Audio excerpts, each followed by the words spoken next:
Vendredi 9 février déjà, et la vie continue bien sûr, puisque le carnaval, ben, ça y est, on rentre dans les derniers jours gras, et pratiquement ça commence dès demain, c'est au Pointe-à-Pitre, enfin un peu partout, et Saint-François aussi, et on aura l'occasion d'en reparler.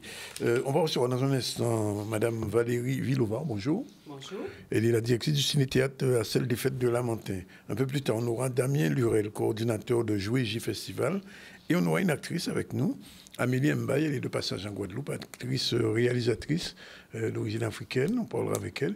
Puis on va terminer avec Manik Titeka, qui est notre chroniqueuse, une voix, une histoire, des images. Et bien évidemment, on fera le point sur l'actualité, puisque nous aurons journal d'information. Mais on commence tout de suite avec Madame Villovar, puisqu'elle est elle est directrice d'un cinéma. Et je disais tout à l'heure, votre cinéma, pour moi, n'est pas encore assez connu.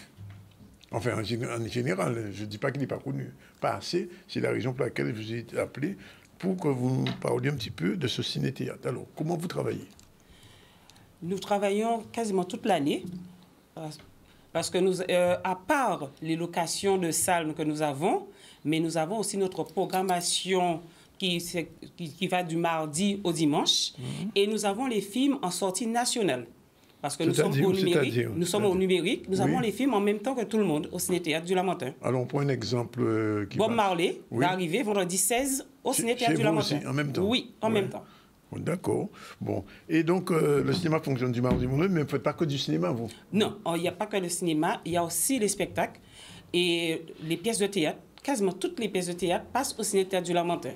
Oui. Il y a certains qui prennent comme base, si ça se passe bien au Ciné-Théâtre du Lamentin, dans les autres salles, ça ira. Ah bon, je prends l'exemple comme Jean-Pierre Sturm, c'est où il venait, et la première fois qu'il devait jouer sa pièce de théâtre en Guadeloupe, c'était au Lamentin, au Ciné-Théâtre, et après, il continuait son petit bonhomme de chemin. Mais vous gérez aussi la salle des fêtes? Oui, la salle des fêtes depuis juillet. Oui, et quelle est la connexion qui est entre les deux? La connexion, pour l'instant, il n'y a pas encore vraiment de connexion parce que nous avons un projet de fusion entre la salle des fêtes et le ciné-théâtre, mais ce sera courant 2025. Qu'est-ce que vous appelez fusion? C'est-à-dire que la salle des fêtes va se transformer en cinéma ou le cinéma va se transformer en salle des fêtes? Non. La salle des fêtes restera la salle des fêtes, mais il y aura des espaces modulables que justement, on pourra commencer un spectacle au ciné-théâtre et continuer un débat à la salle des fêtes. Ah, d'accord. Voilà. Comme ça, on aura deux salles. Voilà. Ouais. Alors, autre chose, puisque vous êtes au cinéma depuis 2012, comment vous jugez un petit peu la fréquentation des salles et par rapport aux films? Quels sont les films qui marchent bien et qui marchent moins bien? Les films qui marchent le plus souvent très bien, c'est les blockbusters. Par exemple, les Marvel. Oui. Les Marvel, les Avatars, tout ça. Les Black Panther. Mais là, on a eu une grosse surprise. C'est la couleur pourpre. Ah, ça a bien fonctionné. Enfin, la couleur pourpre, et ça fonctionne toujours. Parce que justement, la couleur pourpre, je l'ai pris la fin janvier, début février. Mais là, il semblerait que j'ai toujours la demande jusqu'en mars pour la projection du film. Ah bon, à ce point-là? Oui. J'ai des écoles qui demandent encore. J'ai des associations de personnes âgées. Oui, pourquoi? Parce que... On appelle ciné senior, c'est ça? Oui, on a un ciné senior d'ailleurs, justement. Ciné Senior, j'ai commencé cette opération depuis 2022, en octobre 2022. C'est une projection le mardi à 15h pour les seniors. Mais il n'y a pas que les seniors, parce qu'il y a certaines personnes qui ont 50 ans, qui ne sont pas encore seniors, qui veulent venir, ils peuvent venir. En plus, c'est à 4 €. Oui. C'est vraiment pas cher. Alors, autre chose, vous êtes au Lamentin. Alors, vous êtes, on va dire, dans la banlieue de Pointe-à-Pitre. Oui. Alors, est-ce que les gens du Lamentin fréquentent votre salle de cinéma ou bien préfèrent aller dans d'autres salles proches de Pointe-à-Pitre, si on ne pas citer? Au ciné-théâtre, on reçoit tout le monde. Il y a des gens qui viennent de toute la Guadeloupe. Ah. Oui, de toute la Guadeloupe. Oui. Pourquoi? Parce qu'il y a, on va dire, le confort de la salle. Oui, bien sûr. Il y a aussi la sécurité. Jusqu'à maintenant, j'espère que ça va continuer comme ça. Et aussi par rapport aux tarifs. Oui. Parce qu'un enfant va payer 5 € au ciné-théâtre Oui. et un adulte va payer 8 € seulement. Oui, c'est moins Donc cher ça fait déjà la C'est moins différence. cher qu'autre part. C'est-à-dire Oui. que Bob Marley, si je viens chez vous, je le C'est à paye 8 € moins cher que Voilà. autre part. Voilà. D'accord. Et sur la fréquentation, vous m'avez pas répondu sur les Lamantinois. Est-ce que vous savez que vous sentez que les Lamantinois ont compris que c'est leur salle et qu'il faut qu'ils viennent ou bien... On va dire, on ne veut pas dire sur 100%, on va dire peut-être 60%. Mais ils n'ont vraiment pas encore vraiment compris la chose. En plus, au Lamentin, on a de la chance d'avoir le ciné-théâtre, Oui. la médiathèque, Tout à fait. on a l'école de musique, Oui. on a tout au Lamentin. La salle Lamentin, des c'est fêtes. Il y a une la salle des ville... fêtes. Oui, la salle des fêtes. Lamentin, c'est une ville culturelle. Oui. Ils ne se sont pas vraiment encore appropriés, mais je pense que ça va venir. Ça va venir. C'est petit à petit, l'oiseau fait son nid. On vous verra plus souvent ici, peut-être. Ah ben oui, oui, il n'y a pas de problème. Oui. Et alors, vous m'avez dit les films qui fonctionnent et les films qui ne fonctionnent pas. Quel type de film que les spectateurs, enfin les spectateurs guadeloupéens, je ne veux pas dire détestent, mais enfin fréquentent moins? Là, j'ai remarqué on va dire depuis 3 mois, c'est les films d'horreur. Les films d'horreur, visiblement, je ne sais pas, alors qu'il y avait un public, oui. Mais je ne sais pas, en ce moment, c'est ce que j'ai constaté. Oui. Voilà. L'autre aspect, c'est l'âge du public, c'est-à-dire quel public vous touchez? On va dire de 3 ans jusqu'à 77 ans, voire plus, 80, voire plus. D'accord. Ah bon? Parce qu'en plus de la programmation le soir, on fait aussi des projections pour les scolaires le matin à 9 h ou à 14 h.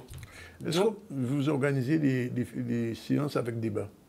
Oui, il y a des séances avec débat, justement, avec le Ciné-Théâtre et le Terra Festival, qui était un festival annuel, maintenant qui est devenu un festival mensuel.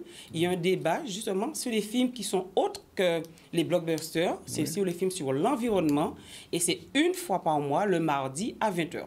D'accord. Alors, justement, j'allais venir avec vous sur votre deuxième casquette, puisque vous avez une deuxième, c'est le FEMI. Oui. Et le FEMI, c'est si je ne me trompe pas, c'est le plus ancien festival de cinéma de la Guadeloupe. Oui, qui a été créé en 1992. 92. Par Félicité Dessias, Patricia Lavidance, Lucie Major, et toutes les autres, voilà, qui sont venus après, Max Custos, Christian Albon, tout ça. L'édition de 2024 se prépare déjà? Oui, se prépare déjà. Et c'est Guillaume Grobillard qui est en charge de la programmation. Et le festival aura lieu du 20 au 28 avril 2024. D'accord. La date est déjà prévue? Oui. Alors, quand il y a un festival, tous les films se passent chez vous ou alors dans les environnements de... Dans d'autres villes aussi. Dans d'autres villes. Et aussi dans des lieux insolites aussi. Bon, alors, je vous embête, mais je vais poser toutes les questions. Oui, vous pouvez, alors, je suis là. Vous savez que les gens maintenant, les téléspectateurs, les spectateurs sont très friands de la qualité sonore aussi des films. Oui. Alors, est-ce que c'est un problème que vous avez chez vous? Eh bien, justement, le public, c'est pas moi. Hein. Là, je parle au nom du public qui dit au Ciné-Théâtre, le son est impeccable. Parfait. Et l'image aussi est impeccable. Ouais. Et aussi le confort des sièges. C'est pas moi qui le dis, c'est le public qui le dit, c'est pas moi. D'accord. Et ma Villois est porte-parole du public. D'accord. Donc, vous avez l'impression que les gens sont satisfaits? Oui. Oui.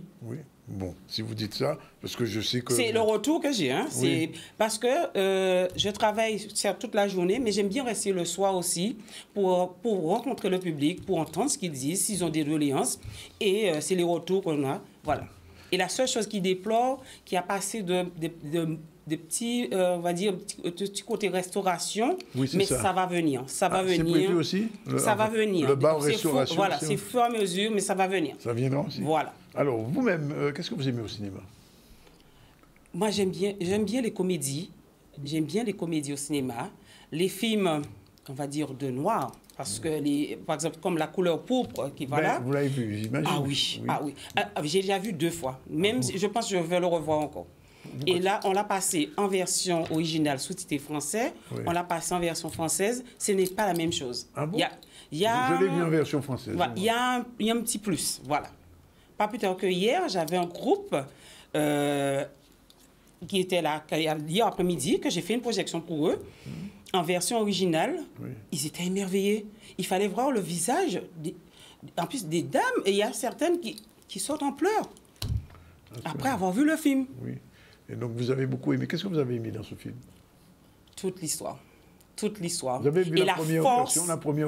Oui. Et la force des femmes. Oui. Mais le gospel qui, en plus, le gospel vraiment apporte Il y a une puissance dans ce film-là. Oui. Voilà. Je ne suis pas étonnée que ce film-là ira loin. Oui, effectivement, il cartonne un peu partout. Oui. Et c'est vrai que la partie musicale de ce film est importante. On croyait que c'était une comédie musicale, mais en fait, c'est pas une comédie musicale. Non. C'est un vrai film. Voilà, c'est un vrai film. Voilà. Et ce que j'ai vu, les femmes de ce film-là, elles sont combattantes. Ah oui. Ah oui. Je parle à quelqu'un qui doit souvent être sensible à ça. Oui. Ah oui. Oui. Non, c'est vrai. Et à part la couleur pourpre, qu'est-ce que vous aimez au Justement, depuis l'année dernière, j'ai commencé. On a les diffusions des blockbusters. Oui. Mais aussi, j'ai dit, il faut que je donne la part belle aux films des Guadeloupéens, des Antillais, on va dire. Parce que je n'aime pas du tout Guadeloupéens, des Antillais en général. Parce que aussi, on passe sur des Guyanais aussi. On leur donne une semaine, comme les blockbusters. Là, on a eu la diffusion de Monde à l'autre, de Jean-Marie Moutou. Oui. On a eu aussi Nom de Kishna. Oui. Impact de Patrick Soulez et Les Mules Invisibles. Justement, je fais appel, comme je suis aujourd'hui sur Canal 10, les réalisateurs guadeloupéens, martiniquais, guyanais, même s'ils sont en Guadeloupe ou en dehors de la Guadeloupe, qu'ils veulent diffuser leurs films au ciné-théâtre, une semaine, qui font appel à nous au ciné-théâtre et leur film sera diffusé. Par exemple, les films de court-métrage qui ont eu du succès, vous les avez diffusés déjà? Oui, on les... Timon en nous, par exemple. Oui, voilà, oui, c'est passé, oui. C'est passé chez vous? Oui. Et là, justement, à partir du 1er mars, j'informe déjà le public qu'on aura L'Homme au bâton au ciné-théâtre. D'accord, bon. Voilà. Donc, je veux vraiment donner la place aux réalisations parce que j'ai horreur de voir qu'un film se réalise et reste dans les tiroirs. Oui. Il faut que ça sera vu. Voilà. Et vous avez une salle, le ciné-théâtre, qui est une belle salle. Donc, donnez-nous vos films. On fait appel à vous. Donc, vous envoyez un mail au ciné-théâtre, sans accent. Ciné, alors, je note. Alors, ciné-théâtre. Du 6 Oui, du 6. Théâtre, sans accent. Oui. ville-du-6, lamantin.fr. Et comme ça, votre film sera diffusé comme les autres films. Bien. Alors, dernière question avant que ce qui est déjà à 43. Quels sont les films qui sont à l'affiche en ce moment et qui vont l'être? Donc, les films qui sont à l'affiche en ce moment, c'est Argile, qui sont à l'affiche. Et évidemment, le film Bob Marley, à partir du 16. Voilà, du 16 de la semaine prochaine. C'est jeudi, oui. Non, jeudi prochain, on aura un concert de Thomas Stepensky. Justement, le ciné-théâtre a fait un partenariat avec Thomas Stepensky. C'est pour emmener le piano, parce que nous avons un super C6 au ciné-théâtre. C'est pour emmener le piano, justement, pour montrer qu'il n'y a pas que... on va dire, le piano est accessible à tous. Oui. Voilà. Donc voilà, à partir une fois par mois, nous avons un concert avec Thomas Stepensky. Voilà. Et nous avons notre ciné-carnaval, il ne faut pas oublier notre ciné-carnaval. Le ciné-carnaval, c'est des films qu'on passe justement à un tarif réduit. Voilà, à 5 € pour les enfants et 6 € pour les adultes, du 16 au 25 février. Donc venez au ciné-théâtre, vous ne serez pas déçus. Bon, j'espère que les Lamantinois, les 40% qui ne viennent pas encore... Voilà, vont venir. Il faut venir. Venez découvrir. L'accueil, vous serez bien accueillis au ciné-théâtre. Nous avons une super belle équipe. Oui, et on a une directrice qui est dynamique. Voilà. Ah, mais merci. Voilà, en tout cas, je vous remercie d'être venu, faire un petit peu de promo pour cette salle pas assez connue d'une manière générale, et j'espère qu'on aura l'occasion de vous revoir, puisque le FEMI, c'est bientôt. Oui, le FEMI, c'est bientôt, voilà. Donc, mais vous dites que la salle n'est pas connue, mais c'est connu par rapport aux organisateurs, parce que je prends l'exemple de Don Miguel, qui est en Martinique, qui fait toujours un spectacle au ciné-théâtre, même le mercredi, et ça fonctionne très bien. Oui. C'est complet. Donc, le ciné-théâtre est connu en spectacle. Hein. Oui. C'est peut-être en cinéma, il n'y a pas encore assez de personnes, voilà, mais dès qu'il y a les spectacles, il y a du monde au ciné-théâtre. Oui, je sais qu'il y a eu, comment il s'appelle, Nanette avait fait... Peggy Nanette Blooming School, voilà, justement, il est bientôt chez nous en mars, le 9 mars. Il est de retour. Le 9 mars, voilà. Oui. Voilà, il sera en juin aussi. Bon. On a aussi la danse aussi avec Mme Bimon, qui revient chaque année faire son spectacle. Le ciné-théâtre, c'est une salle pluridisciplinaire. Comme on dit, ciné-théâtre, c'est place to be. Voilà. Venez au ciné-théâtre, vous serez bien au ciné-théâtre. Merci, Madame Villovar, et à bientôt. On revient à l'actualité. L'actualité, c'est la signature de la convention Nouveau départ entre le conseil départemental et la Chambre des métiers. C'est pour l'insertion. Vianney Valverde était sur place. Nous l'avions dit, nous voulons révolutionner l'insertion et cette signature, cette convention va dans ce sens. Un nouveau départ puisque ce que nous voulons, c'est que les artisans qui partent à la retraite, qui puissent transmettre leur atelier, transmettre leurs fonds, et qu'on puisse trouver des bénéficiaires du RSA qui puissent être repreneurs. Donc nous avons signé cette convention avec la Chambre des métiers, mais beaucoup de partenaires interviennent, les experts comptables, les avocats, mais également l'ADI, France Active, tous les partenaires pouvant s'associer à cette démarche. Nous avons constaté que dans les 2 à 3 ans à venir, il y a plus de 1500 artisans ont atteint l'âge de la retraite, attendons en tout cas l'âge de la retraite. Et très souvent, ces artisans-là mettent la clé sous le paillasson. Donc, avec le conseil départemental, nous avons décidé de profiter de cette manne, je dirais, entre guillemets, pour pouvoir insérer des demandeurs du RSA, des bénéficiaires du RSA, pardon, pour leur transmettre ces entreprises et être accompagnés par la Chambre de métier. Donc, c'est ce partenariat que nous voulons mettre en place aujourd'hui. Il y a du travail. Il y a de la matière première, il y a du potentiel en Guadeloupe. On est une île pétrie de talent, pas uniquement dans le sport, mais aussi dans l'artisanat, aussi intellectuellement, aussi. Voilà, on est pétri de talent et on doit le faire savoir et les autres doivent pouvoir faire confiance à un Antillais, faire confiance à un Guadeloupéen, faire confiance à un chef d'entreprise qui démarre, parce que ça aussi c'est très compliqué, faire confiance à un chef d'entreprise qui démarre. Donc ça ce soir, ça permet en fait de gommer tout ça et de mettre tout le monde sur le même piédestal, au même niveau et de dire, ben, on va le faire ensemble. Il y a quelqu'un qui va transmettre son savoir, il y a quelqu'un qui va apprendre et qui va permettre demain de faire grandir la Guadeloupe, de faire grandir l'artisanat. Voilà, on continue à dérouler l'actualité avec l'ouverture du salon de l'orientation. Pour les jeunes, c'est très important chaque année de savoir où aller, comment, etc. Et était hier cette ouverture.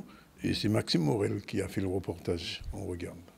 Vous ne pouvez pas vous imaginer combien ce jour J, le 8 février, le 9 février, le 10 février, sont des jours importants pour la région parce que c'est une manifestation d'envergure où nous sommes amenés à mettre à disposition de nos jeunes, les lycéens surtout, en particulier les étudiants et tous ceux qui sont en phase de reconversion, de mettre à disposition des stands d'information pour qu'ils puissent venir chercher des informations leur permettant de profiler leur parcours professionnel. Vous savez, après le lycée, les jeunes ont besoin de savoir comment s'orienter, d'autant plus qu'ils sont amenés, ça a été ouvert, Parcoursup a été ouvert depuis, si je ne me trompe pas, depuis 3 semaines. Donc pour pouvoir effectivement peaufiner cet élan vers un parcours plus ou moins rassuré, eh bien, ils viennent chercher des informations de manière à pouvoir être en sécurité justement concernant le choix qu'ils vont faire. Ce sont des lieux de rencontre où ils peuvent rencontrer les centres de formation, donc poser des questions pratico-pratiques sur comment ça se déroule. Ce sont des lieux où ils peuvent rencontrer des professionnels, tant dans l'insertion professionnelle que par rapport à l'étude de leur projet. Donc ce sont des instants qui sont décisifs souvent dans leur parcours. La formation en alternance n'est pas toujours valorisée. Donc c'est vraiment l'occasion pour eux qui sont dans cette phase d'orientation d'avoir une information claire, précise et surtout tout l'accompagnement qui se fait autour de l'alternance. Aujourd'hui, on va quand même dans les lycées maintenant pour porter la bonne parole et dire que l'alternance existe et que c'est la voie de l'excellence. Donc normalement, tout le monde devrait être au courant, mais relayer l'info sur un salon comme celui-ci, c'est très important. Depuis tantôt, nous avons toujours entendu que nous ne sommes pas au courant de ce qui se passe.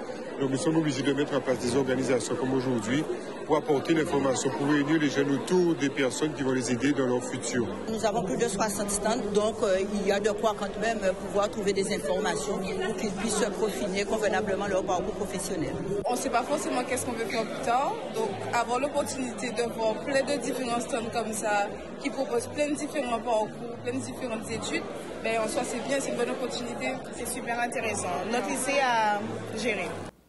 Voilà, c'est l'heure déjà de la pause couleur. On se retrouve tout à l'heure avec nos prochains invités. Damien Lurel qui est déjà là, coordinateur de Jouy Festival, et Amélie Mbaye, actrice réalisatrice de Passage en Guadeloupe. À tout de suite.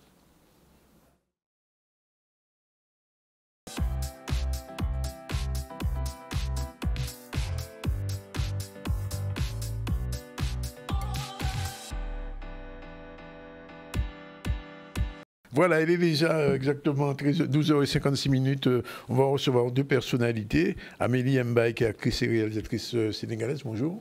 Bonjour. Merci d'être avec nous. Et on va aussi recevoir Damien Lurel, coordinateur de Jouer J Festival. Bonjour. Bien bonjour Danick, bien bonjour aux auditeurs. Ça va, ça va. Quoi Kembe? Oui, nous Kembe. Bon, ok. Bien, eh ben, on va commencer par madame là quand même. Pourquoi comprendre ça? On va comprendre. Bien, alors Amélie, dites-nous un peu pourquoi vous êtes ici. Eh ben, c'est vrai que depuis qu'on me pose la question et que je donne la réponse, les gens sont surpris. Je suis là pour le mixage de mon film. Oui. J'ai choisi de venir le mixer ici, en Guadeloupe, par l'intermédiaire d'un ami à moi avec qui on va tourner un film en Afrique très bientôt, Tony Coco-Villouin, et qui donc avec qui j'ai échangé, je lui ai parlé de mon court-métrage, il m'a donné des conseils, et puis au fur et à mesure qu'on avançait, je suis là, mais pourquoi continuer à parler sur WhatsApp, là, je peux venir carrément sur place. Viens ici. Puis voilà, eh ben, viens, il y a Golden et c'est votre premier, qui est là, premier voyage en Guadeloupe? C'est la première fois de ma vie que je viens aux Antilles. Alors, je dis ça, je pose toujours la question à des Africains, des Africaines, quand ils arrivent ici, ils leur demandent, quand vous arrivez ici, quel est votre premier sentiment, surprise ou non, pas? Mais moi, je suis chez moi, là. Moi, je pensais vraiment être dépaysée. Je ne le suis pas du tout. Déjà du côté climat, du côté repas, les couleurs et tout. Et surtout, et je disais tout à l'heure, que j'ai envoyé une photo à une amie qui est de Saint-Louis du Sénégal, donc l'ancienne capitale du Sénégal, qui est au nord. Et donc, j'ai d'ailleurs de la famille là-bas. Donc, je prends une photo d'une ruelle avec donc les balcons de notre de l'ancien système, de l'ancienne ville coloniale.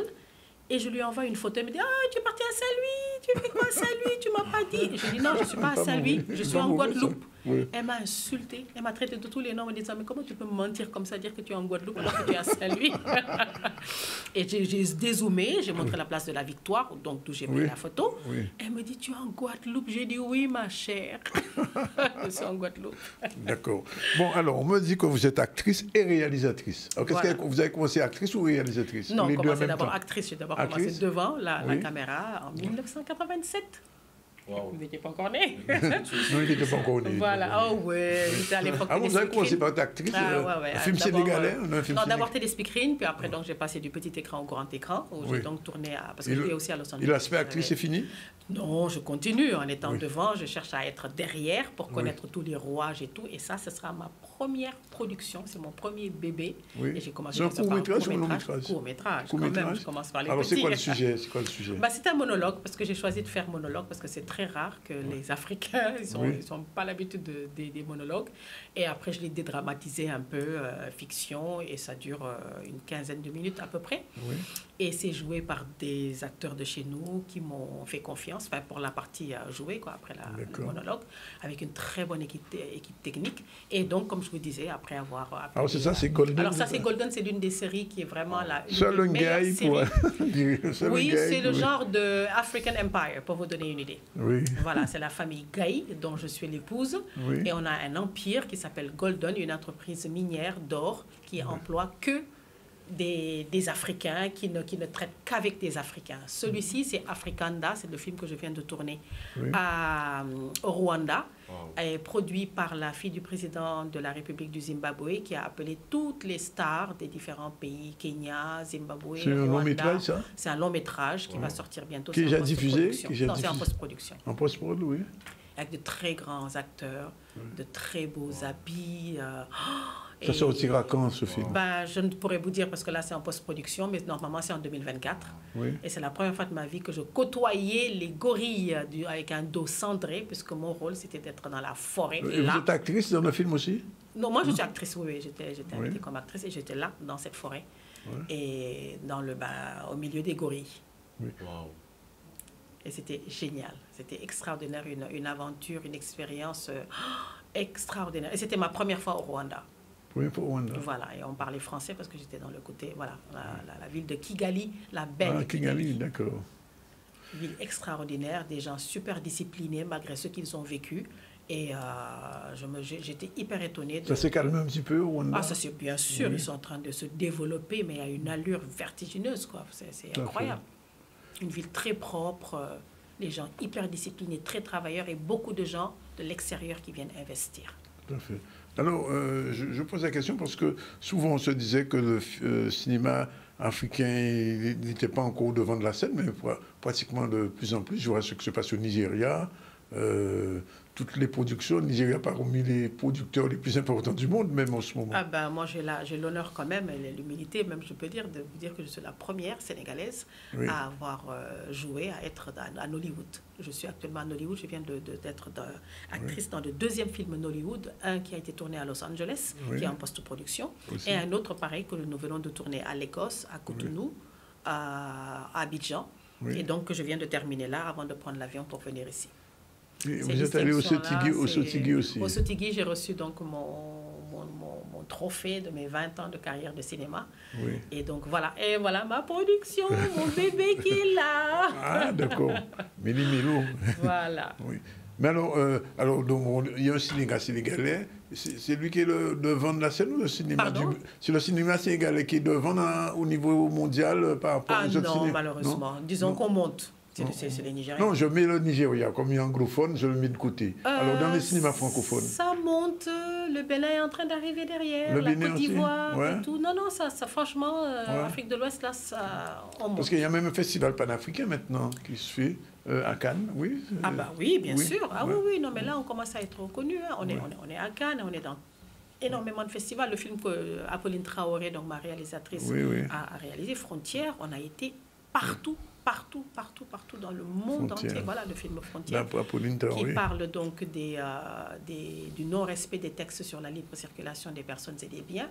Elle a choisi 4 actrices qui représentent le Sénégal, la Côte d'Ivoire, le Burkina et le Nigeria pour parler des frontières, des problèmes qui se passent au niveau des frontières et qui sont des problèmes réels qui existent. Vol, viol, douane, gendarmerie, police, enfin bon. Alors, est-ce qu'un acteur comme Omar Sy peut venir jouer en Afrique maintenant? Ah, mais il a joué. Il a joué en Afrique? Oui, il a joué. Il a tourné un film en parlant de sa langue, avec sa langue, son dialecte d'ailleurs, dans le nord du Sénégal. Et c'est les Tirailleurs. Oui, les Tirailleurs, j'ai vu les Tirailleurs, ça a été tourné qu'au Sénégal? Ah oui, enfin une partie au Sénégal et l'autre partie en France, pour parler donc de la guerre et tout. Alors, il est quoi, Omar Sy? Il est français ou sénégalais? Franco-sénégalais. Il est franco-sénégalais? Voilà. Oui. Il a la possibilité. Non, mais c'était une grande personnalité française même, au niveau français. Ah, tout à fait. Bon, moi, je l'ai rencontré à Los Angeles, puisqu'il il est en train de tourner aussi de grands films là-bas sur place. Et donc, il est entre Los Angeles, Paris, d'autres pays, mais il tourne et ça marche très bien. On n'a pas encore reçu ici. On espère le voir un jour en Guadeloupe. J'espère bien. Alors, quand vous venez en Guadeloupe, faire un mixage, mais est-ce que ça ne vous donne pas des envies de venir tourner un jour ici? De toutes les façons, je reviens. Parce que Tony ira tourner chez vous, mais l'inverse. De toutes les façons, je reviens, parce que ce n'est pas uniquement du côté cinéma, donc grand écran, c'est aussi côté petit écran, puisque je reviens et je repars avec des images, puisque je prépare une émission culturelle où je me rends dans différents endroits du monde, puisque ce sera dans différentes langues. Je viendrai d'ailleurs vous voir, parce que je vais choisir des têtes d'affiches des présentateurs, des endroits où je vais, pour venir co-host selon les thèmes dont on va parler. Alors, quand vous viendrez ici, il faudra apprendre un petit peu le créole. Mais j'ai intérêt. J'ai intérêt. Parce que nous ne pouvons pas parler créole, on va vous parler en créole. Il va falloir comprendre. Mais ce n'est pas trop compliqué. Vous savez... Je parle 5 langues étrangères. Je parle français, anglais, espagnol, portugais et puis mon langue. Il faudra une 6e. Donc créole, ça va se faire. Je vous donne une anecdote parce qu'une amie qui est congolaise, qui n'avait jamais parlé créole, n'a jamais parlé créole. Elle est venue ici, elle est restée un mois. Elle a écrit un bouquin sur les langues africaines, etc. Et puis un jour, elle est venue ici, elle m'a parlé en créole. Voilà. J'en revenais pas. Hein, mais moi, le portugais, je ne le parlais pas. C'est grâce à l'espagnol. Quand j'ai vécu au Brésil, parce que je suis partie pour faire 1 mois au Brésil et je suis restée 9 mois. Mais au bout de 1 mois, je parlais portugais, comme je vous parle là, le français. D'accord. Donc, vous vous étonnez pas quand je vais venir... Vous faites 1 mois en Guadeloupe, pourquoi pas les créoles, qu'on n'est pas de qui monde? Mais oui, pas de problème. Pas de il va mourir. Damien, alors, qu'est-ce qu'il fait là? Jouer J Festival. Jouer J Festival, c'est un programme sur l'année. Ça a toujours des invités de qualité, hein, Danick, hein, et ça fait bien la transition, puisque finalement, le cinéma africain, et je dirais... c'est aussi l'essence déjà, c'est le début aussi de la représentativité. Parce qu'avant, on ne voyait pas ça à l'écran. Et c'est-à-dire des gens qui nous ressemblent, tout simplement. On ne voyait pas à l'écran. Et bien, nous, c'est exactement notre combat. Donc, avec Carré Tropical. Et là, pour l'année 2024, on lance un grand programme qui s'appelle le Jouer J Festival 2024. Alors, explication. Explication. Le point d'orgue, le point majeur, c'est en mai. Eh bien, il y a le festival qui va avoir lieu en mai 2024. Donc, c'est 8 et 9 mai, ouvert au public, en Guadeloupe. Et l'objectif, c'est de fédérer autour du jeu pour aborder, parler de culture et parler d'identité. Parce que qu'est-ce qui se passe? Le jeu, par essence, c'est déjà la première manière d'éduquer, c'est la première manière de tout faire. Ou quand mettez des chatons à dans boîte, quand il fait jouer, tu mets des enfants dans une pièce, il jouer. Le jeu, en famille, très tôt, les gens, ils se rassemblent autour des jeux. C'est un lien social aussi. C'est un lien social, mais c'est surtout c'est un des plus primaires. Et donc, nous, on parle du jeu, mais on ne va pas parler que de jeu. On va parler de plein d'autres choses. On va parler de musique, on va parler de cinéma, on va parler de conférences, on va faire des conférences sur l'identité, on va parler du cheveu afro, on va parler de la culture, est-ce que la culture doit être rentable? Voilà, donc c'est tout un programme en fait. On part du jeu et on parle de société en fait. Et surtout, on célèbre, parce que ça c'est quelque chose qui nous tient à cœur avec Carré Tropical et l'association qui organise Jouer G Festival, c'est de faire des choses dans la fête. En fait, on est dans la célébration, on est dans de la célébration, on est dans de la fête, mais on n'est pas dans de la fête bordée, je dirais parfois destructrice, en certains points. On n'a pas dit moun pas fait welele ayo, welele là bon et yo ke vraiment en welele là en cadre. Oui, on savent ça, Vous savez ça? Donc en qui en welele là, mais ce qu'on propose en fait, c'est de festoyer, de célébrer autour de nos cultures. Donc de proposer plein de choses. Donc on a des escape games qui sont prévus pour le festival. Donc d'ailleurs, en ce moment, il y a pas mal de partenaires qui ont déjà rejoint l'aventure pour le Jouer G Festival du 8 et 9 mai. Donc j'invite les retardataires à nous solliciter. Mais voilà, c'est eux qui savent. Donc voilà, s'ils veulent contribuer à cette grande aventure, on attend en jauge basse 4000 personnes pour ce festival en mai qui va vraiment cibler les familles, voilà, tout le monde pour vraiment célébrer en fait la culture. Voilà. Et ce que tu as affiché tout à l'heure à l'écran, c'est un programme de montée en pression. On a proposé en fait que sur l'année 2024, on ne fasse pas que le festival, on a des petites soirées jeux mensuelles. Et ces petites soirées jeux mensuelles, on ne fait pas tout, mais on fait des choses et on a quelque chose de très particulier, c'est qu'on a décidé de proposer des soirées jeux sans alcool. Ah, super. On propose en fait aux jeunes, aux familles et à tout le monde de venir pour un moment où on va assainir, je dirais, notre soirée, notre moment nocturne, 100% sans alcool. Alors ça, c'est possible. C'est possible, mais c'est impossible sans le soutien de partenaires comme le CRIJ. Donc je voulais aussi saluer le CRIJ, je tiens à le redire, c'est grâce à qui on a pu aller au bout de cette manifestation. Là encore, si jamais il y a d'autres partenaires qui veulent nous encourager là-dessus, je fais peut-être un appel à l'ARS, puisque c'est de ça qu'on parle. Nous, c'est ça qu'on propose. On propose en fait d'assainir. Parce qu'aujourd'hui, dans le paysage guadeloupéen, j'ai beaucoup de respect pour tous ceux qui en vivent, c'est une activité, on parlait de welele en Adam, mais quand tu sors le soir, et c'est pire, imaginez des jeunes qui ont entre 16 ans, 18 ans, 20 ans, même plus jeunes, qui sortent le soir, toute l'économie de la nuit est basée autour de l'alcool. Rien ne tient, rien ne résiste sans alcool. Alors, bien, on n'a pas dit moun pas fait ci, pas fait ça, tranquille. Par contre, nous, ce qu'on a voulu proposer, c'est une autre fenêtre, une alternative, et notamment pour la jeunesse qui sort et qui finalement, par notre système économique, est poussée à la consommation. Et après ça, nous a dit, ah oui, accident de la route, addiction, etc. Donc nous on a voulu créer un petit espace sain dans lequel on peut envoyer des messages positifs. On a même des jeux aussi de prévention qu'on fait découvrir, en plus des jeux culturels, des jeux sur la culture que tu connais, le fond l'esprit coco, le ticosé, des choses comme ça. Donc ça c'est le petit programme de montée en pression. Chaque mois, donc là c'est ce samedi, il reste une vingtaine de places en ligne. C'est où? C'est au Tam Tam au Gosier. D'accord. Voilà, donc on fait ça avec le Tam Tam au Gosier. En plus, on sait que donc, dans notre dynamique, on a aussi proposé, on sait qu'il y a pas mal de notre clientèle à qui ça tient à cœur, d'avoir des soirées jeux sans gluten. Ce sont des gens qui mangent pas le gluten, qui n'aiment pas le lactose ou qui mangent vegan. Ça, il y a beaucoup de gens qui nous demandent ça. Donc, on a aussi développé avec le Tam Tam, le restaurant Le Tam Tam, donc aussi je les salue. On a développé une offre, une carte. Le Tam Tam a fait une carte spéciale aussi pour que nos clients qui recherchent ça puissent avoir aussi cette option-là, ceux qui ont des allergies, etc. Alors, je voulais te poser une question qu'on n'a pas posée au début, mais on va y revenir. Carré Tropical, comment c'est né au départ? Au départ, Carré Tropical, c'est né d'un site internet. Oui. Mon objectif, c'était de proposer sur un site internet la culture. Donc, vraiment de faire de la représentativité culturelle.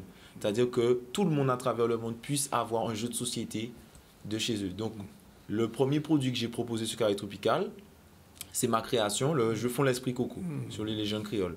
Et c'est vrai qu'avec Fond l'Esprit Coco, en faisant la promotion de Fond l'Esprit Coco, je suis passé d'un business qui avait, je dirais, un objectif de web, web digital, à finalement quelque chose de très expérientiel. On a fait beaucoup de soirées-jeux, beaucoup d'événements, beaucoup d'animations. Et c'est vrai qu'aujourd'hui, c'est ça qui prend le pas dans nos activités principales. Et c'est pour ça d'ailleurs qu'on s'est associé qu'on fait ce partenariat avec le Jouer G Festival, où on fait vraiment de l'événement. On propose vraiment des vraies expériences de vie.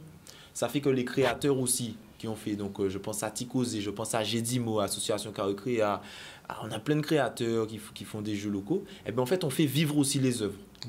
Donc nous, on s'est axé là-dessus, sur la partie vraiment animation, où en fait, on propose des expériences en culture, en identité. Voilà.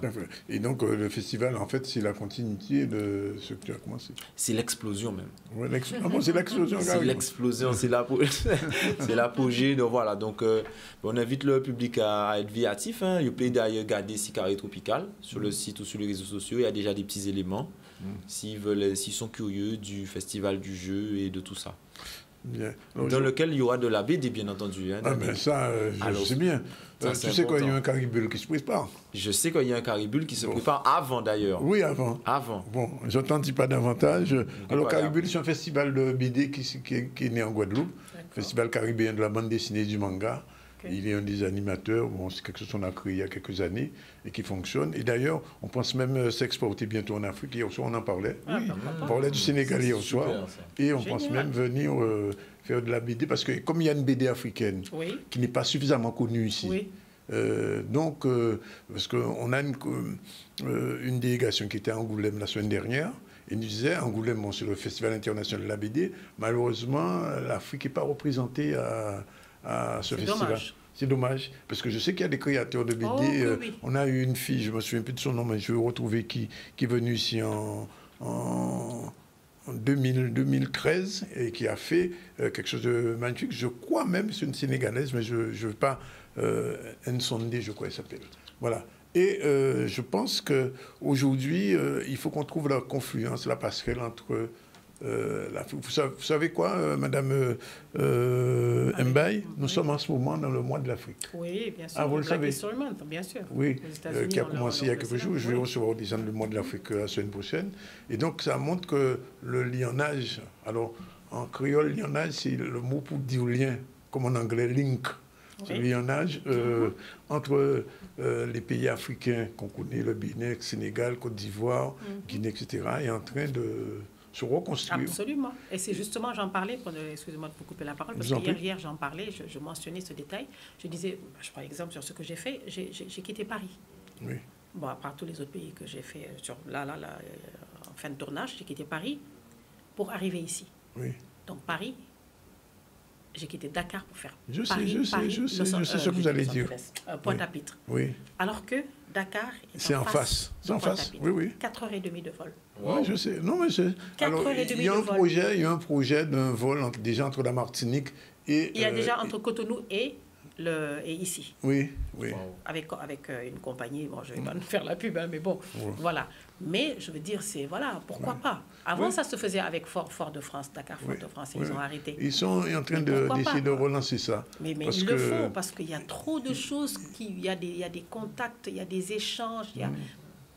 Les échanges économiques les concrets Antillais aussi, doivent y aller. Je veux dire, quand on me pose la question à savoir qu'est-ce qui se passe chez vous, est-ce qu'il y a des villes, est-ce que pourquoi je suis habillée comme ça, comment ça se fait, pourquoi ça vient d'où, je veux dire, ça c'est sénégalais, ça c'est ivoirien, ce que j'ai en bas c'est d'autres choses, mais bon, voilà, c'est... Non, mais il y a même mieux, vous savez, nos étudiants qui sont en Guadeloupe, généralement, on les envoie à Paris, à Bordeaux, à Toulouse, à Montpellier, etc. alors qu'il y a des universités. Je sais qu'au Sénégal, il y a une école de journalisme. Oui, je sais ça. Et pour l'instant, on n'a pas encore de journalistes guadeloupéens qui soient partis là-bas se former. On se forme à la rue du Louvre toujours à Paris. L'école de cinéma de Tony Coco-Villoin est en partenariat avec l'école au Burkina Faso de Gaston Caboret. Gaston Caboret qui est un très grand producteur. Non, je pense que le lien entre les pays africains, je ne dis pas l'Afrique, les pays africains, parce qu'il y en a plein, commence maintenant à se réétablir. Mais il faudrait déjà faciliter le transport. Oui. Parce que c'est ça déjà qui est le numéro un. Parce que si le transport est trop élevé... Parce que même le tourisme, vous savez, enfin, je ne vous apprends rien, le responsable du tourisme au Bénin, c'est un Guadeloupéen. Voilà. Mais oui, c'est Willy Wozier qui était ici. Oui, je pense qu'on l'a dit. Oui. Parce que et c'est lui qui est au Bénin. Vous voyez, donc il y a des choses qui sont en train de se mettre en place. Bien sûr. On va rétablir le lien. Si vous êtes là aujourd'hui, ce n'est pas un hasard. Ah, c'est pas un hasard. Il n'y a pas de hasard. Everything happened for a good reason, comme ils disent là-bas chez nous. Donc, les choses vont se mettre en place progressivement et on pense que le cinéma, c'est un moyen justement efficace pour pouvoir établir le lien. Parce que, alors, j'allais venir avec vous sur la question de la visibilité des acteurs de cinéma et des actrices africaines qui vivent en France, qu'on ne voyait pas. Alors, est-ce qu'aujourd'hui, cette invisibilité est devenue visibilité? Maintenant, oui, parce que les rôles, la proposition des rôles, elle est quand même un peu plus importante. Oui. C'est pas seulement les Noirs qu'on prend pour juste faire la domestique ou l'esclave et tout. Il y a quand même des rôles importants. Oui. Il y a des maisons de production aussi qui se déplacent pour aller en Afrique pour tourner et qui font venir leurs stars africaines pour venir chez nous. Oui. Moi, j'ai aucune honte à dire que quand je tourne chez nous, en Afrique, quand je dis chez nous, c'est pas seulement au Sénégal, mais je viens en venant de l'extérieur. Et je viens donc avec mon contrat international en tournant sur place, à Dakar, chez moi, au Bénin, enfin voilà. Parce que je suis l'actrice sénégalaise basée à l'extérieur, mais qui revient quand même, la preuve, voilà, pour tourner chez moi et pour venir post-produire ici. Mais pourquoi pas, quoi, je veux dire. Voilà. Alors, est-ce qu'aujourd'hui, des maisons de production françaises commencent à faire... Non pas je parle pas des... Alors, il y a deux types d'Africaines. Il y a des Africaines qui vivent en France, actrices, qui vivent en France, qui sont sur place. Bon, elles sont déjà dans le casting normal. Mais je dis, est-ce qu'aujourd'hui, les maisons de production françaises peuvent venir en Afrique, au Sénégal, en Côte d'Ivoire, chercher des acteurs et les faire venir dans les productions françaises? Alors, les faire ou américaines. Il y en a énormément qui sont en train de venir s'installer pendant la période de tournage en Afrique, qui tournent, mais qui après rapportent le produit à l'extérieur. Mais en même temps, le produit, il va être international. Ça permet aussi cette visibilité à ces acteurs qu'ils ont trouvés sur place, d'être connus à l'extérieur. Mais pas de les prendre pour les amener en Europe, non. Enfin, Marcy l'a fait quand il a pris des acteurs et que voilà, il est parti tourner dans son film Les Tirailleurs. Mais voilà, avec ces maisons de production qui se déplacent pour venir sur place en Afrique tourner, ça donne la possibilité à ces acteurs d'être connus à l'étranger. Alors, l'autre question, c'est pas votre domaine, mais je vous la pose quand même, puisque vous devez savoir un peu, la musique. Ah, la musique... Je suis désolée de le dire comme ça, mais c'est la musique nigériane actuellement qui perce, quoi. Ah bah ouais, je suis sénégalaise, je le dis, mais bon, voilà, c'est le Amapiano qui vient de l'Afrique du Sud. Boy et compagnie, Bah voilà, c'est la musique Nadja, voilà, nous on a notre Youssou N'Dour, on a notre Ismaëlo, on a notre Viviane Ndour qui a quand même été bien représentée dans certains, dans la qui a gagné des trophées, mais c'est Nadja, quoi, c'est la musique Nadja là qui perce, quoi. Et puis il faut dire aussi que la musique antillaise vient chez vous. Bah, façon, vous avez connu Kassav un petit peu? Qui n'a pas connu Kassav? Peut-être même pour ça que tu es là. Quand même, moi je connais ça. On a dansé Kassav, on a chanté Kassav par cœur sans même parfois connaître exactement le sens des paroles. Oui, c'est ça qui... Comme à l'époque, quand je pense qu'on est dans la même génération, quand on chantait à l'époque... Il me disait que les gens répétaient, ils ne savaient pas de quoi ils parlaient. Surtout que lui, il connaît le Sénégal, donc quand il venait là-bas, il a vécu chez nous, il a vécu au Sénégal. Mais on connaît par cœur Donc la culture, quand même, est fédératrice. Absolument. Oui. Mais la façon dont nous, on connaît le zouk et dont on connaît la culture et tout antillaise, si les Antillais pouvaient connaître ça moi, comme ça... je vous pose la question parce que je ne suis pas étonné, mais quand même, quand un groupe comme Kassav, bon, c'est de la musique vraiment guadeloupéenne, antillaise, arrive, c'est pas votre musique, comment vous faites pour entrer dedans? Ah, mais le rythme. Ah, c'est le rythme. Le rythme, il y a quand même ce rythme On sent quand même quelque chose... Ah, bah, bien sûr. Ouais. Dani, tu n'as pas vu les soirées à Mapiano ici? Ah ouais, à Mapiano. Là, tout à l'heure, j'étais invitée là, à une radio. On m'a fait la surprise. Ils m'ont fait amener le... Alors, ils m'ont donné... C'est un des groupes qui a... Je suis désolée, j'ai oublié le nom du groupe. Mais quand ils sont rentrés avec les tambours, avec les un groupe de carnaval. Oui. Ah. Oui. Mais j'avais des frissons. Oui. Bon, au début, j'étais là, j'essayais de garder quand même, je filmais et tout, puis après, j'ai jeté le téléphone là-bas, j'étais dedans. Mais... De toute façon, j'ai eu l'occasion de mai et dimanche. Dimanche, il y a le grand carnaval à Pointe-à-Pitre. Je suis invitée. Oui, vous verrez à Kyo, vous verrez Vim, vous verrez tous les groupes, ce qu'on appelle les groupes à peau. Parce qu'on a ici 2 carnavals, même 3. Carnaval. On a un carnaval. Alors, la question que je posais avant hier à un invité, il n'existe pas de carnaval dans les pays africains. On a un carnaval chez nous, de Saint-Louis, mais c'est plus, voilà, on voit les signares, on voit ça raconte un peu toute cette période coloniale, donc comment les signares s'habillaient et tout ça, les habits traditionnels et tout ça, mais voilà, c'est un petit festival. Oui. Ah bon. On a aussi le festival bientôt là, des Arts Nègres quand même, que notre ancien président de la République il y a un festival à Ouida maintenant, le carnaval à Ouida aussi. Au Bénin, oui. Au Bénin. Mais bon, voilà, à mon avis, il faudrait que ce soit un tout petit peu plus développé. Et justement, moi, dans mon émission, ce sont ces genres de sujets dont j'ai envie de parler pour les faire connaître non seulement aux gens, aux locaux, mais aussi à l'extérieur. Bon, ben, vous serez notre ambassadrice. Absolument, avec plaisir. Bien. Alors, tu rappelles alors, tu as quelque chose ce soir? Alors, c'est demain le rendez-vous. Demain samedi. Demain samedi, voilà, au restaurant Le Tam Tam. À partir de quelle heure? 22h. 18h. Oui. 18h. No alcool? No alcool. Oui. Restauration. No gluten? Voilà, c'est là qu'il voulait. Il y a de tout. Mais il y a aussi une offre sans gluten, sans lactose, vegan. On sait que c'est important aussi pour certains de notre clientèle qui vient jouer. Oui. Et voilà, après, donc si vous ne payez pas demain, il y a plein de programmation, ni carnaval, machin, et il ne reste pas beaucoup de place. Donc peut-être qu'ils ont payé, ils vont venir demain, parce qu'il reste moins de 20 places là. Ce sera une fois par mois. Hein. Voilà, le prochain c'est 9 mars. D'accord. Pas d'ouvent, avant d'ouvent, ouais. Regardez si carrétropical.fr. Sur Carré Tropical, il y a la billetterie, il y a les événements. Tu as toutes les informations et tu as le chat sur le site. Pose-nous tes questions, nous l'avons. Bien, alors là, le mixage du film commence quand? On est en plein mixage. Là, en plein mixage déjà, il sera terminé avant votre départ? Oui, puisque je compte quand même profiter un peu. Du carnaval? Ah bah oui, quand même. Ce serait une offense que de venir ici sans et on le verra, ce film ici? Ah mais tout à fait. Parce que je vais le traduire, il est en français. Il sera en français, en anglais, en espagnol. On a pensé quand même aux Caraïbes avec le... Bien, ben Damien, merci. Et Amélie Mbaye, merci. Merci à très bientôt. À très bientôt. Bon séjour chez nous. Merci. Ou à Casao. Exactement. Voilà, il est 13h25. On prend la dernière pause pour la dernière séquence du 7e. On va recevoir dans un instant Manik Siartiteka, qui est notre chroniqueuse du livre audio, qui est très connu en Afrique. D'ailleurs, il était au festival du livre en Côte d'Ivoire. Je crois qu'elle est allée au Sénégal. Enfin bref, elle voyage beaucoup. Et elle a établi un lien entre notre émission et des gens qui sont en Afrique, qui nous suivent sur Facebook. Voilà. Ah ben super. C'est parti. On leur fait un petit coucou. Troisième pause. À tout à l'heure. On se retrouve pour la suite et la fin.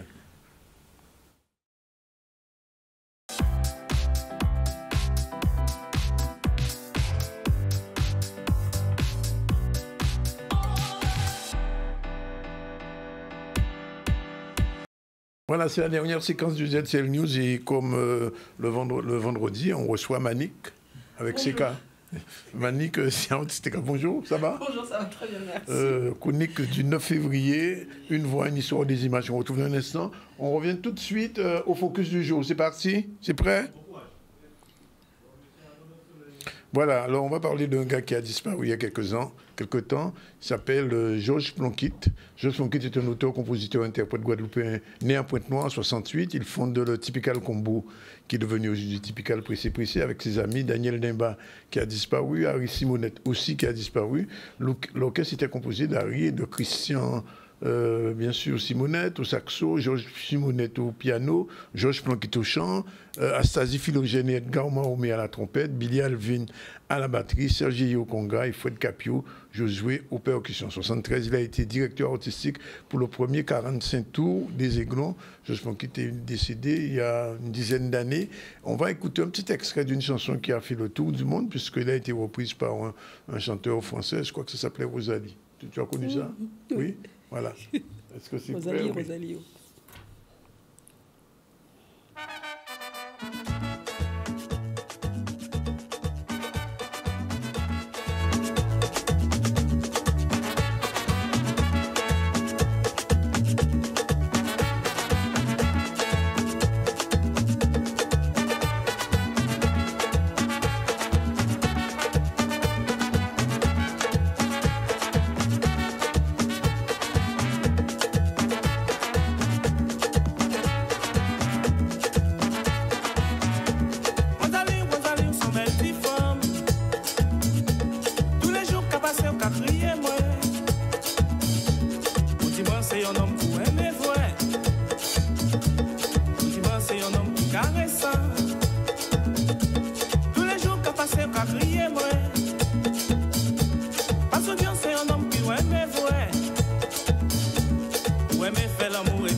Et pas seulement ça, il a fait plein de tubes. Nous, à l'occasion, on dit revenez. Le proverbe du jour, est-ce qu'il est prêt? Oui, il est prêt. On va le prendre tout de suite. Proverbe du jour de la douceur. C'est sic saucé en miel. Oui, quelque chose qui est très doux, très agréable. Il y a quoi dit ça en Guadeloupe? Plutôt en Martinique, il y a quoi dit ça. Mais il y a quoi dit en Guadeloupe? C'est sic saucé en miel. Quand une petite musique là, bien sûr, pas si ben c'est sic saucé en miel. Voilà, c'est fini pour aujourd'hui. Chronique du 9 février, une voix, une image, générique, ça démarre.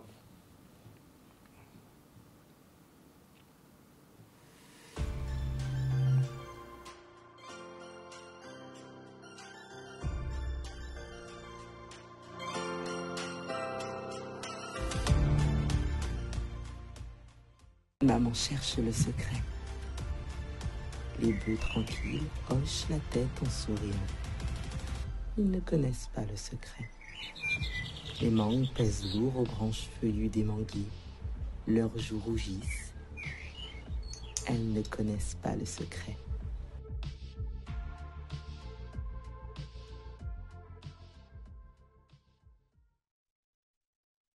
Et aujourd'hui, on va parler de... Aujourd'hui, on va parler du Black History Month, même si effectivement nous sommes sur une période où il faudrait parler d'amour, mais nous avons voulu cette fois-ci, en tout cas cette année, mettre un accent sur le Black History Month. Est-ce que vous avez déjà vu la couleur pourpre? Pas encore? Pas encore. Il faut y voir. Non, ça vaut le déplacement.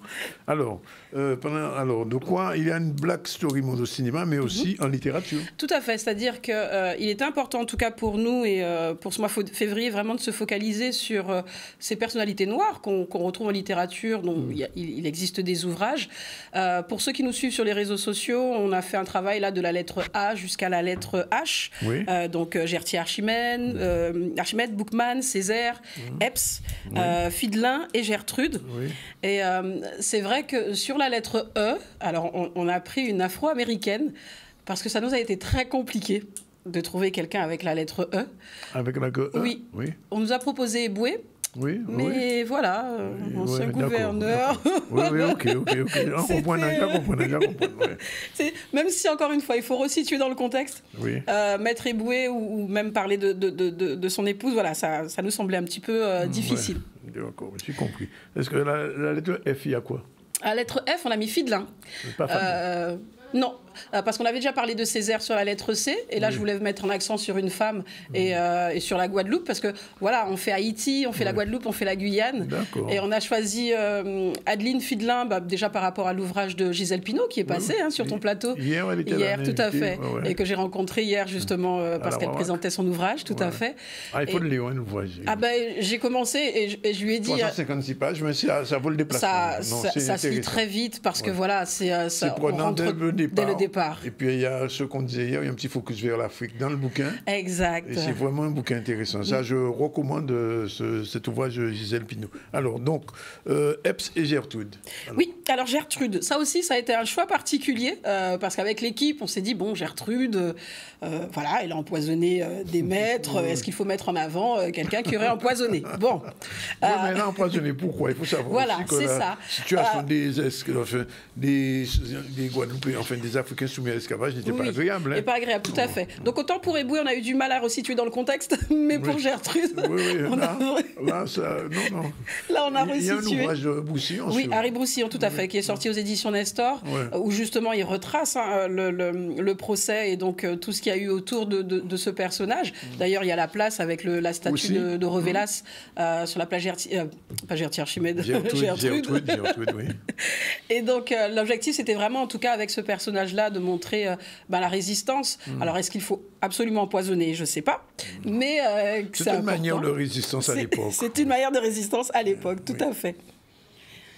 Alors, sur les portraits qu'on a mis et qu'on a présentés, on a des portraits, donc, comme je te disais, en livre audio, donc Fidelin. Mais on a également fait un petit détour vers la Guyane avec Damas, le livre de Catherine Lepelletier, donc Damas, le scintillement des larmes. Damas qui, en début de vie, s'appelait Léon Gontran Aline. Ah bon? Oui, tout à fait. Et c'est à 4 ans que son père l'a reconnu, 3 jours après le décès de sa mère. Damas. Il est devenu Damas. Tu sais qu'il y a des Damas en Guadeloupe? Oui, il y a des Damas en Guadeloupe à Petit Canal. Oui, c'est la famille à moi aussi. Ah bon? D'accord. Le monde est petit. Le monde est petit. Donc, on va pouvoir écouter l'extrait justement sur Damas, le scintillement des larmes. C'est parti.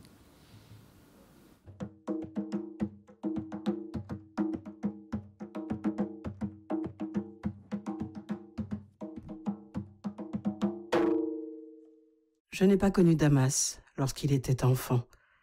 Il était beaucoup plus âgé que moi. Ce que je sais de ses premières années, c'est ce qu'il m'en a dit. D'abord, il ne s'appelait pas Damas. Il est né à Cayenne le 28 mars 1912 avec Gabrielle, sa sœur jumelle. Cette dernière n'a vécu que quelques mois avant de rejoindre les Limbes. Léon Gontran Aline. C'était son premier nom. Est né à 8 heures du matin et sa mère, Marie-Aline, avait alors 34 ans. C'est un ami, Louis Plaisir, un mineur de 40 ans, qui a déclaré sa naissance. J'avoue que je ne connais pas ce Louis Plaisir. Je puis cependant supposer que sa qualité de mineur pourrait en faire un orpailleur, comme la Guyane en comptait beaucoup alors, beaucoup plus que maintenant où la filière est sinistrée. Au moment de la naissance de tonton Léon, cela ne faisait qu'un peu plus de 5 décennies que Pauline, amérindien dont je ne connais pas la nation, avait découvert le gisement qui fera arriver des milliers de personnes. On en était encore à la ruée. Ses parents n'étaient pas mariés et le petit Léon était donc un enfant naturel. Ce n'est que lorsqu'il a atteint l'âge de 4 ans et demi, le 27 octobre 1916, que son père l'a reconnu.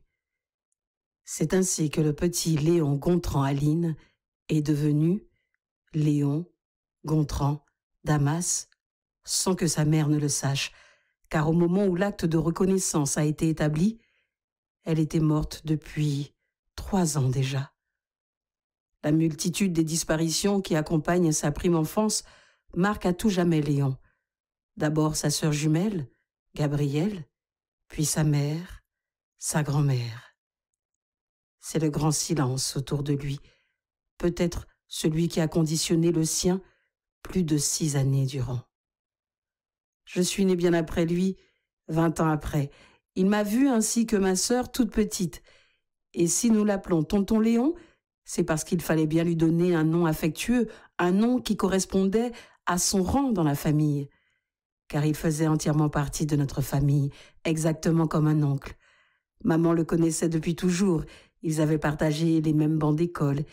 Et je crois bien qu'elle était l'une des seules amies qui lui restaient le temps de l'enfance. Au fil du temps, leur amitié s'est fortifiée.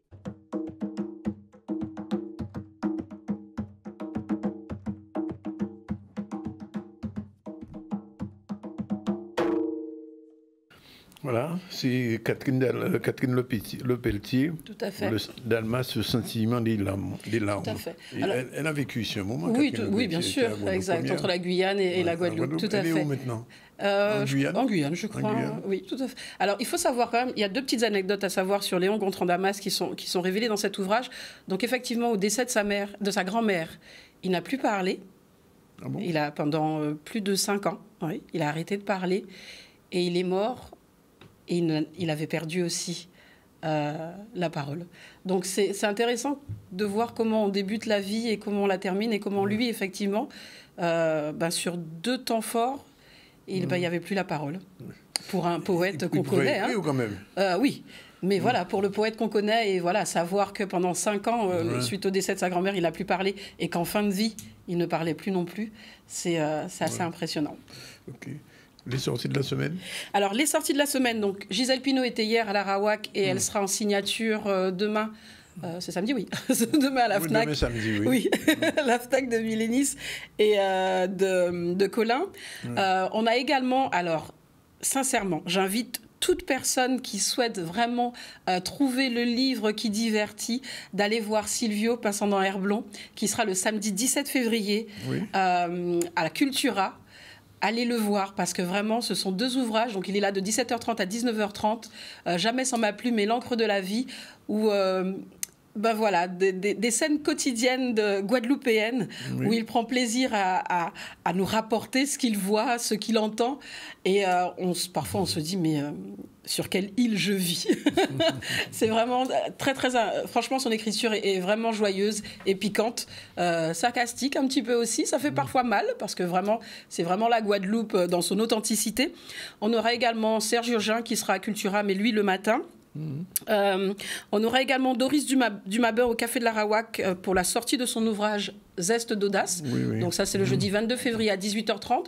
J'en parle aujourd'hui parce que nous, le 17, nous prenons l'avion avec les éditions Negmaron. Direction la Nouvelle-Orléans pour une conversation en créole. Le projet s'appelle Conversation en créole. C'est un projet porté par Céline Anne-Rose, qui est une enseignante en Louisiane, qui vit là-bas, et qui a invité donc les éditions Negmaron, à savoir Myrna Melio, Thierry Lima, Didier Manette, qui m'a invité en tant qu'éditrice audio, afin que nous allions faire ces conversations en créole à la Nouvelle-Orléans. Et on sera également en EHPAD le 17 février avant de prendre l'avion. À Nouvelle-Orléans, tu seras en direct dans oui, ZCL. Bien sûr, toujours. Je mettrai des photos, des audios, je ferai tout ce qu'il faut. Et avant de prendre l'avion, je serai en EHPAD, à l'EHPAD Emeraude, pour une lecture à haute voix. Pour une lecture ou pas? Oui. Non, pour une lecture à haute voix. D'accord, j'ai eu chaud là.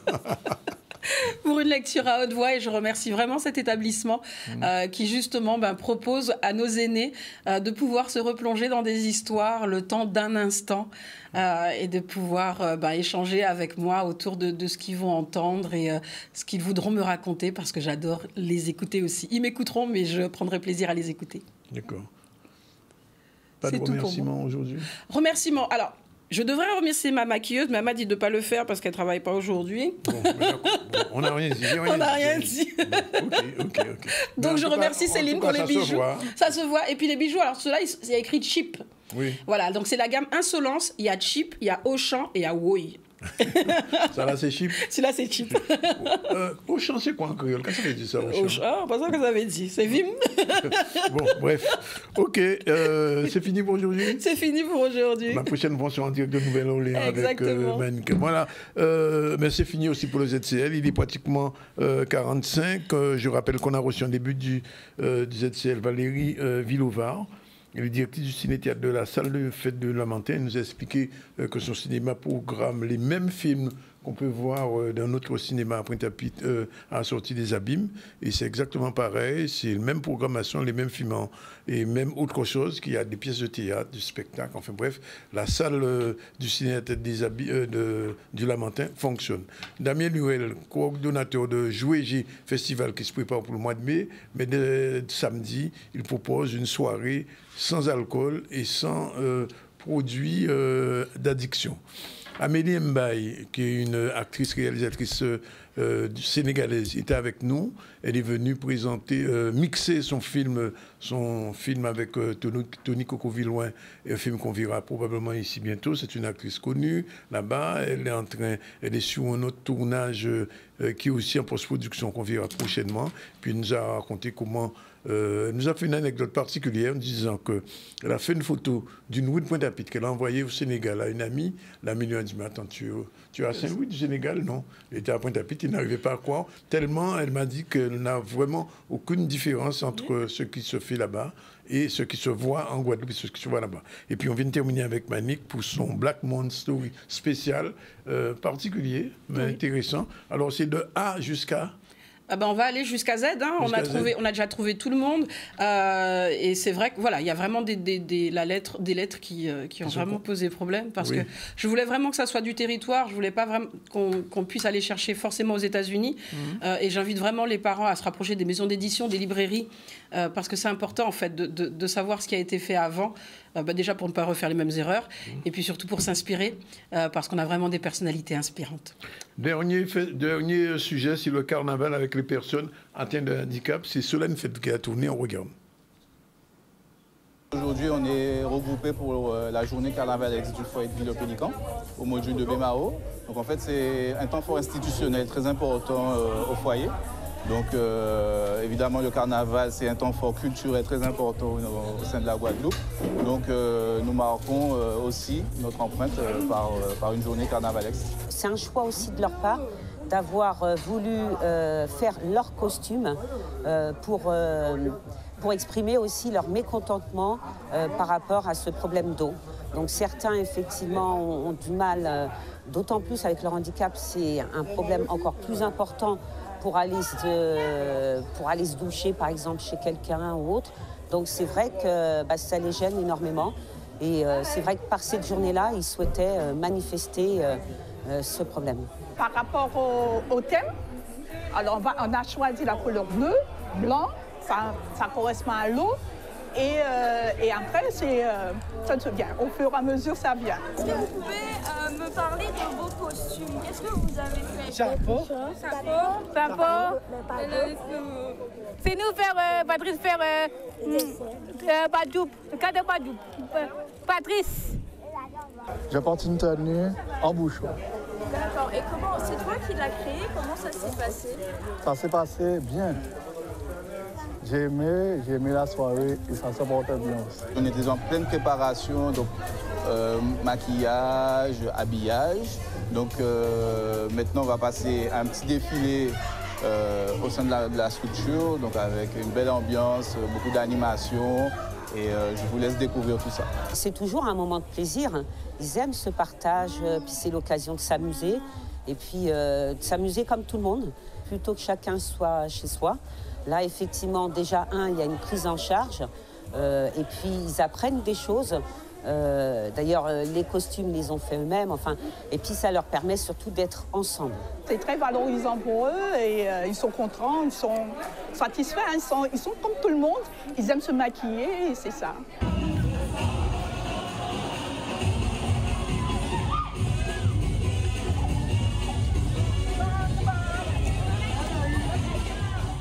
Et c'est vrai qu'il faut tenir compte de ces personnes en situation de handicap. Il ne faut jamais les oublier. On ne quittera pas le ZCL sans le dernier sujet de Maurice Cessé. Maurice Cessé qui est encore en Guadeloupe pour quelques jours. Et pourquoi? Parce qu'il y avait l'autre jour, c'était le week-end dernier, un hommage à Colin Serin. C'était à Baïf. Et devant la caméra de Maurice Cessé, on regarde. Voilà, monseigneur, voilà, bien bonsoir tout le monde, c'est juste un petit mot rapide pour Colino, pour Colin.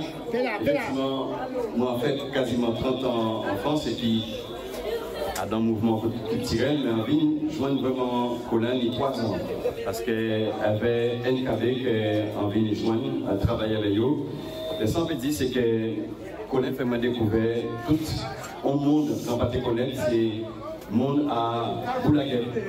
Monde à Boulaguel et en te connaître, parce que je ne parle pas de ça, mais à apprendre à faire Boulaguel et c'est avec Colin particulièrement.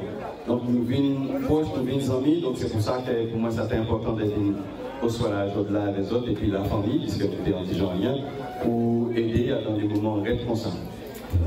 Voilà, tout simplement, pour moi ça était impensable de ne pas être là, donc on fait genre d'épée, mais en là, donc c'est pour tout simplement passer au poste là. Et Colin c'est en bibliothèque, puisque l'un de Rapine jouait une rarité peut-être des fois en dernier temps, en fois il a pas parlé, et Colin t'a aimé ça, il a aimé transmettre et apprendre nous des butins. Donc voilà, merci à tout le monde, et merci à Colin pour tout ça est fait, et merci à la famille, nous avons renforcé.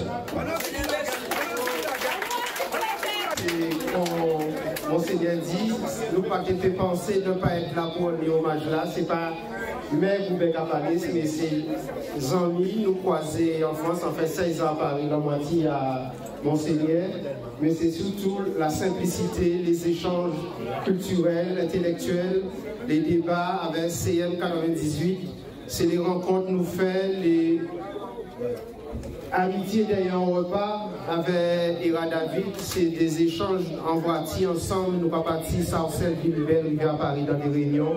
Voilà, c'est en ce sens-là, ça nous a dit, la vie nous pas parti, mais la vie a laissé nous des souvenirs et c'est bon dans ces moments-là, au-delà de tout ça, et séparer nous, de retrouver nous et surtout accompagner la famille. Il faut nous garder, même si nous pas venir de plus en plus individualistes, garder l'héritage là, ça, dans ces moments difficiles-là, retrouvez-nous, qu'aimez-nous par la main et avancer ensemble. Et Colin, laissez-nous ces messages-là dans France qui est de plus en plus difficile. Peut-être qu'il changer bord de l'autre côté et ne pas toujours rendre nos compte vers l'extrême et pour partir d'extrême droite. C'est vrai, pourtant, certaines conscientisations à travers échanger nos médias tropicaux ou Tropique FM, les dimanches matins en créole dicté. Et je pense peut-être qu'il n'est pas toujours conscient, il faut mettre en l'autre esprit et voyez moun chercher il faut apprendre et apprendre l'histoire à eux.